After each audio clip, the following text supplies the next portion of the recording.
যৌবন, তারপরে সে বৃদ্ধা হয় বা পৌরা হয়।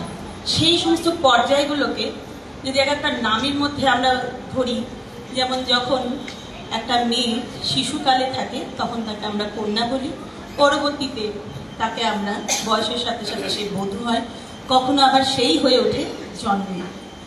কিন্তু মানুষ সমাজ যেরকম ভগবানের নররূপকেই সর্বোত্তম বলে ধরেছেন, সেরকম মেয়েদের সর্বোত্তম রূপ কোনটা, এটাই একটা প্রশ্ন।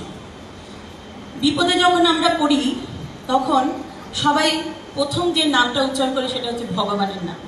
তারপরেই যদি কোনো নাম আসে আমাদের মুখে সেটা হচ্ছে মা, জননী।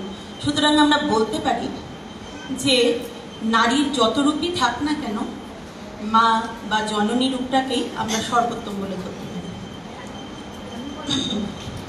শ্রী শ্রী বড় মাকে নিয়ে আমাদের এই মাস, শ্রাবণ মাস, আমরা দেখেছি। তবে একটা কথা অবশ্যই এখানে বলা উচিত যে মা হতে গেলে যে সবাইকে গর্ভস্থ অবস্থায় আসতে হবে, সবাইকে সন্তানের জন্ম দিতে হবে